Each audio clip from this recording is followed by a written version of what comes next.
이마가 낮았던 케이스고 중안면부와 턱끝도 약간 무턱이 있던 케이스인데, 이런 경우에는 단순하게 코 성형만 하는 것보다 이마, 앞볼, 턱끝에 지방 이식을 했을 때 옆에서도 훨씬 더 프로파일이 좋게 변하는 것을 볼 수 있습니다.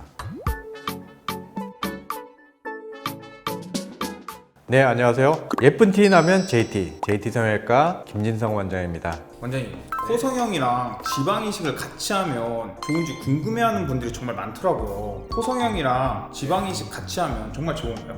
우리가 코 성형을 할 때 우리가 이제 신경 쓰는 부분이 있는데, 이마에서 코로 이어지는 각도, 턱끝의 위치, 이런 것들을 신경 쓰는데요. 지방 이식을 같이 하면 이런 점들이 조금 더 밸런스가 맞기 때문에 도움이 됩니다. 혹시 돈을 좀 더 벌려는 성형외과의 상술 아닌가요? 실제로 저희가 상담을 하다 보면은 콧대를 높이기 위해서 꼭 이마를 같이 높여야 된다라고 이제 권유를 받고 오시는 분들도 있습니다. 그런 점에서 오늘은 지방 이식을 같이 했을 때의 장점과, 그리고 꼭 같이 해야 되는지에 대해서 한번 얘기해 보도록 하겠습니다. 첫 번째 이유는요, 균형과 조화입니다. 우리가 이제 코 수술을 할 때요, 앞서 말씀드린 대로 옆에 프로파일을 중요하게 생각을 하는데, 이마에서 코로 이어지는 이마각이라고 있습니다. 이 각이 보통 110도에서 130도 내외가 되는 것이 예쁘고, 그리고 코끝과 턱끝 위치도 중요한데요. 지방 이식을 같이 했을 때 이마 지방 이식, 만약에 무턱이 있는 경우 턱끝에 지방 이식을 했을 때 이마각과 코끝과 턱끝의 프로파일이 좋아지기 때문에 전반적인 조화가 조금 더 밸런스가 맞게 됩니다.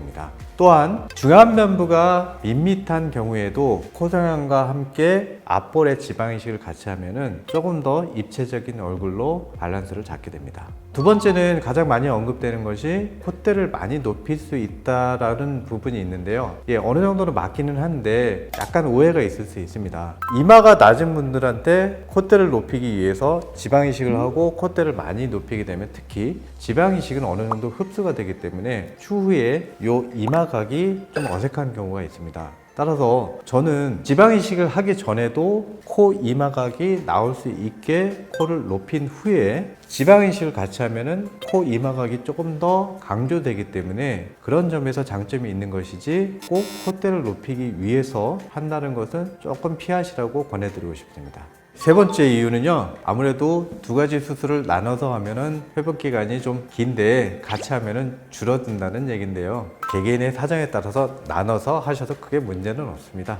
원장님, 그러면 코 성형이랑 함께 하면 좋은 지방 이식 부위가 따로 있을까요? 앞에 드린 내용이 이제 반복인데요. 역시 프로파일을 좋게 하기 위해서 이마 부분, 코끝과 턱끝의 위치를 맞추기 위해서 무턱인 경우에는 턱끝, 그리고 중안면부가 밋밋한 경우에는 앞볼에 지방 이식을 하면 조금 더 밸런스가 좋게 됩니다. 그래서 이 세 부위가 가장 추천되는 부위입니다.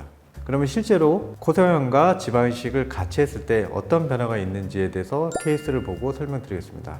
첫 번째 케이스는요, 이 환자는 이마가 어느 정도 볼륨감이 있는 환자입니다. 그리고 약간의 무턱기가 있는 거고요. 중안면부도 약간 플랫한 케이스입니다. 이 경우에 미간 부분은 많이 높이지 않으면서 코끝을 강조해서 높이고요. 이마 부분에 지방 이식을 하고 무턱인 부분에 턱끝 지방 이식을 하고 앞볼에 지방 이식을 같이 한 케이스인데요. 이렇게 보니까 이마가 있음에도 불구하고 코 성형과 지방 이식을 같이 했을 때 이마 코 라인이 훨씬 더 예쁘게 강조되는 것을 볼 수 있고요. 그리고 중안면부의 입체감도 훨씬 더 있고, 코끝과 턱 끝으로 이어지는 프로파일도 훨씬 더 예쁘게 표현되는 것을 볼 수 있습니다.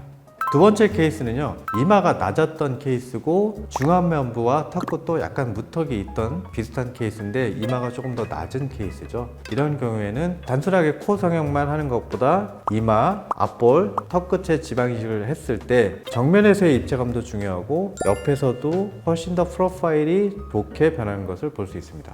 원장님, 그럼 지방 이식 대신에 필러로 채우는 볼륨은 어때요?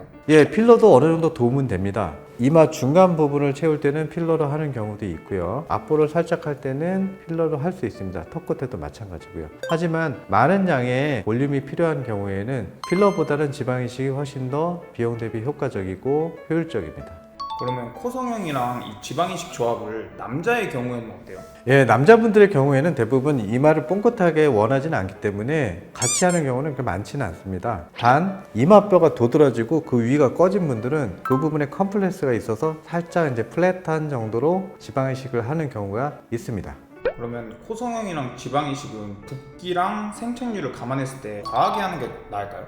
예, 아무래도 우리가 지방 이식을 한다고 했을 때 100을 했을 때 그게 다 살아남는 건 아니거든요. 통상적으로 한 30% 내외의 생착률을 보는데, 그렇기 때문에 처음에는 우리가 원했던 정도보다는 볼륨감이 더 있는 것이 맞습니다.